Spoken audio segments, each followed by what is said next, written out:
Hey there! Before we jump in, if you're ready to learn with us, could you do me a quick favor? Go ahead and hit that subscribe button and turn on notifications. Oh, and giving the video a like and dropping a comment really helps the channel out. Thank you so much for that. Hello and welcome.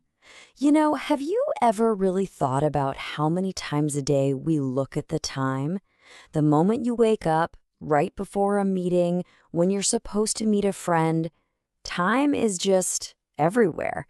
So in this explainer, we are going to get really good at telling time in English.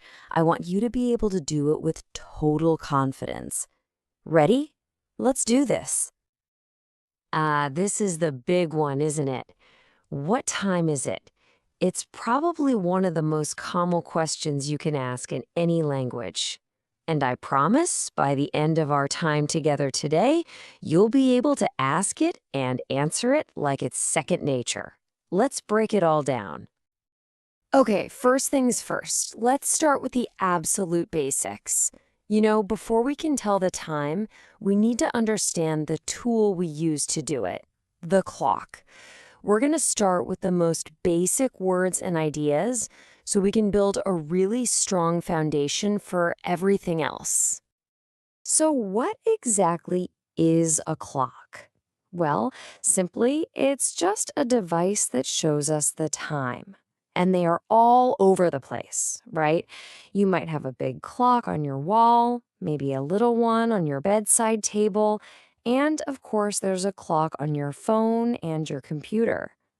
Oh, and when we wear a small clock on our wrist, we call that a watch. That's a great word to remember. So time is measured in these little units that kind of build on each other. We start with the smallest one, a second. It's super quick, like a blink of an eye. Now, if you get 60 of those seconds together, you have 1 minute. And then 60 of those minutes make up 1 hour. It's just like building with blocks. Seconds make minutes, and minutes make hours. All right, let's look at one of the most classic types of clocks, the analog clock. I'm sure you've seen these everywhere. They have a face with numbers and these moving pointers we call hands. Figuring out what these hands are up to is the real key to reading the time. Okay, take a close look at this clock face. You'll see it has a few different pointers, right? We call those hands.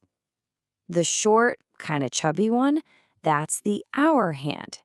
It's the slowest, and it points to the hour. The longer, thinner one is the minute hand.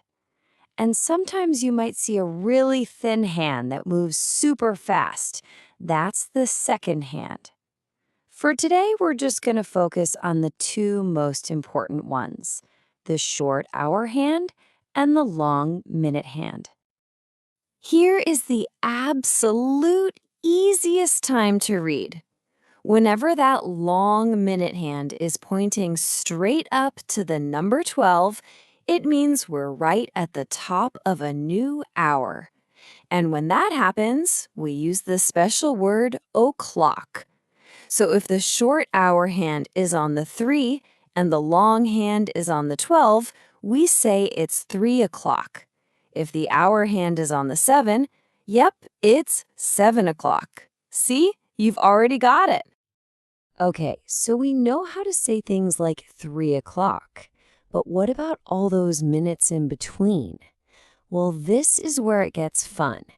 In English, we actually have two really common ways to say the time.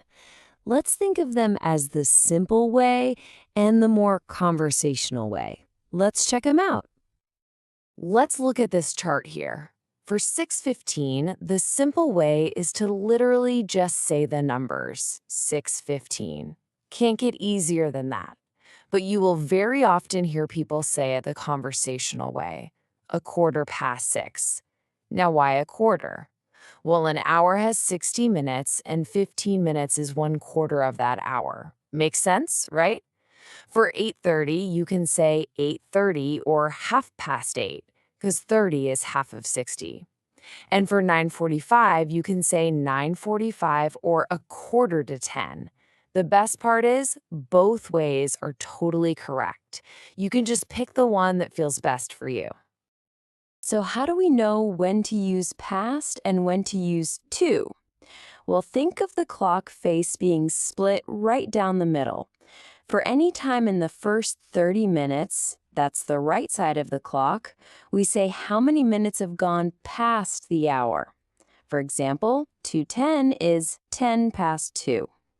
But for any time in the second 30 minutes, the left side, we say how many minutes are left to get to the next hour. So 2:50 is 10 to 3. It takes a little bit of practice, but you'll hear people say this all the time. All right, we've got the mechanics down. Now, let's connect this to real life. I mean, the biggest reason we talk about time is to describe what we do every day, our daily routines. This is where it all starts to click. Have a look at this simple routine. I want you to notice one tiny but super important word, at. When we talk about doing something at a specific time, we almost always use this little preposition, at. I wake up at 7 o'clock. I eat lunch at 12 o'clock. I go to bed at 10 o'clock. This is a huge pattern for talking about your schedule, so definitely try to remember that one. So you can read a clock, you can say the time in two different ways, and you can talk about your routine. The final piece of the puzzle is just putting it all into a conversation. Let's look at how you can ask for the time and give the time to other people. This right here is the classic, polite way to ask someone you don't know for the time. Starting with "excuse me" is always a really nice touch. You could also say something like, "Do you have the time?" Or, "Could you tell me the time, please?" All of those are fantastic options. And here we have a perfect answer. This tells the person the time is 4:30. Now, notice how the sentence starts with "it is." When we answer a question about the time, we almost always start this way. We can say "it is," or we can use the contraction, "it's." For example, "It's 10 o'clock," or "It's a quarter to 9." It's a simple little grammar rule, but it's a really important one. Of course, we don't just ask what time it is right now. We're usually curious about each other's lives and schedules. So asking, "What time do you?" is the perfect way to learn about someone's daily habits. You could ask, "What time do you wake up?" "What time do you start work?" Or just like you see here, "What time do you eat dinner?" Okay, now it's your turn. The absolute best way to learn this stuff is to use it for your own life. So, I have a question for you. What time do you go to bed? Go on, think about it. You could answer with simple numbers like 10:30, or you could use the conversational way like 10:30. Remember, both are perfect. This is how you really start to own the language. And that's a wrap. You've just learned the essentials of telling time in English. Just keep practicing, and I promise it will start to feel totally natural. Thanks for watching. Please don't forget to subscribe, turn on the notification bell, like, and leave a comment to support the channel.